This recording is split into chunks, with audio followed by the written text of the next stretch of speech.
솔직히 이런 연기는 백진이가 잘하죠. 박신혜도 이 장르의 장인이라고 할 수 있습니다. 구혜선도 원히트 원더로서는 빼놓을 수 없죠. 40년 전에는 임예진 누님이 이 역할로 국민 여동생이 되셨다고 합니다. 30년 전 우리에게는 최진실이 있었죠.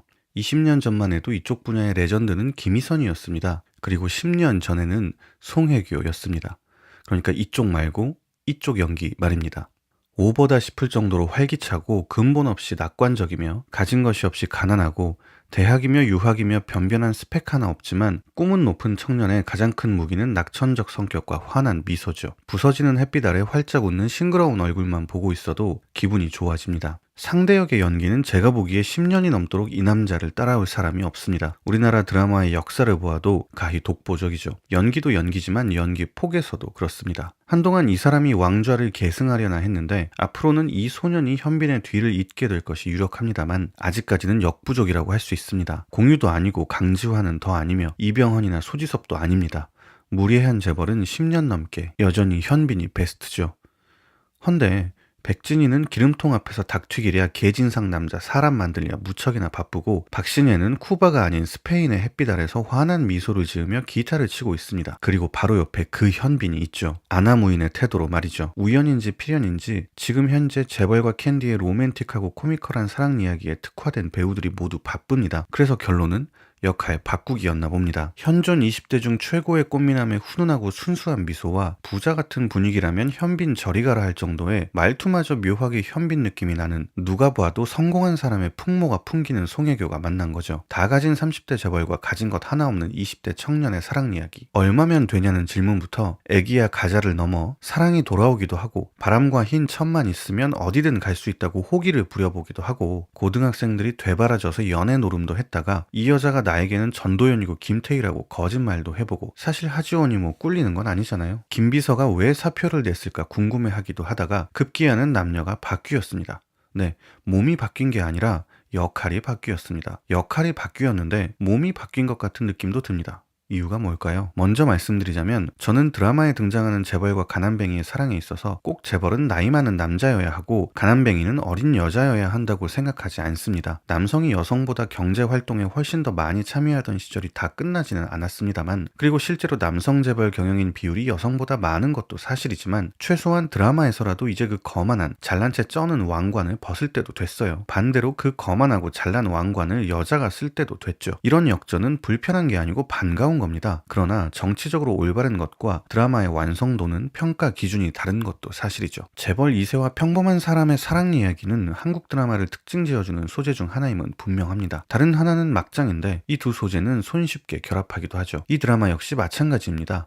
막무가내 엄마, 무소불위의 권위적인 시댁, 질척거리는 전남편의 무기력한 아빠까지 어디선가 질리도록 보아오던 인물들이 어디선가 들었던 대사를 하면서 몇십 년째 반복되는 이야기 구조 속에서 틀에 박힌 정해진 역할을 수행합니다. 그러니까 이런 거죠. 한국이 아니라면 어디든지 상관없을 이국적인 장소에서 한국에서라면 절대로 스쳐 지나칠 일도 없는 두 사람이 우연하게 만납니다. 그리고 반나절 정도 시간을 보내게 되죠. 서로에게 호감을 혹은 반감을 갖고 헤어진 두 사람은 귀국한 뒤에 또 우연하게 재회하죠. 그들은 서로에게 확 끌리지만 서서히 다가가서 아름다운 대사로 자신의 감정을 표현하고 사랑을 나누게 되죠. 재벌의 부모는 강하게 반대하고 참을 수 없는 독설과 함께 돈봉투를 던지거나 물따귀를 날리는 등 실력 행사도 마다하지 않죠. 캔디의 부모는 자식을 걱정하는 마음이 크지만 강하게 반대하지는 못합니다. 재벌을 만난 뒤에는 밀어주는 경우도 있습니다. 재벌의 비서는 든든한 우군이며 캔디의 친구는 웃음을 담당합니다. 가끔 지난 줄거리를 소개해주기도 하죠. 그래서 어떻게 됐어? 이런 대사를 통해서 말이죠. 이 드라마 역시 아직까지는 이런 이야기 구도에서 벗어나지 않고 있고 인물 관계 역시 새로움이 없습니다. 그렇다면 남은 10여 회 동안 감각적이고 서정적인 대사와 짜증이 솟구치는 방해와 한마디 할 때마다 웃음이 나오는 감초들의 향연이 계속되겠죠. 물론 썸 타는 사이라는 말이 감각적이고 서정적인 것 같지는 않습니다만 그래서 이 드라마는 더 걱정스럽습니다. 지금까지 틀림없이 새롭게 시작한 수목 드라마인데도 어디선가 본 듯한 그래서 봐도 그만 안 봐도 그만인 드라마 재방송 같은 본방송 제목마저 신선하지 못한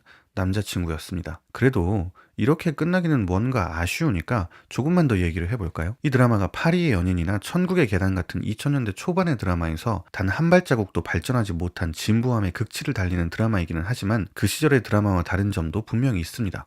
장점이 말이죠. 먼저 절대 권력의 변화입니다. 이 드라마에서 차수연 쪽의 인물들은 모두 권력자라고 할 수 있습니다. 아버지는 원내 정당의 당대표이고 어머니는 영부인을 꿈꾸고 있습니다. 전 남편은 재벌 2세이며 전 시어머니는 재벌 그 자체입니다. 이런 구도라면 절대 권력이자 절대악은 원내 정당의 당대표인 차수연의 아버지여야 합니다. 그동안 많은 영화와 드라마에서 정치인과 관료는 무소불위의 권력을 휘두르는 절대악이나 마쿠의 악으로 등장해 왔습니다. 대신 재벌은 포악하고 잔인하지만 그래서 실질적인 악역을 담당하지만 우두머리, 최종 보스는 되지 못했습니다. 정치인이나 관료에게만은 언제나 굽신거려야 했었죠. 그들의 말 한마디에 따라 자신이 가장 중요하게 생각하는 것, 부를 이룰 수 있기 때문이었습니다. 하지만 우리는 이제 알고 있죠. 현실에서는 그 반대라는 것을 경제인들이 정치인들에게 민원을 넣는 것이 아니라 의뢰를 한다는 것을 말이죠. 그러니까 삼성과 그런 거 말입니다. 이 드라마는 바로 이런 변화를 꽤나 적극적으로 반영하고 있습니다. 절대 권력도 절대 악역도 모두 재벌인 전 시어머니, 태경그룹의 총수입니다. 이미 현실에서 이루어진 권력계층의 교체가 마침내 드라마에도 반영되었습니다. 무려 원내 정당의 당대표인 문성근은 정의롭고 올곧은 인물이지만 그것은 무기력하고 몽상가적인 비현실적인 성품으로 간주됩니다. 한마디로 집안에서 형식적으로도 실질적으로도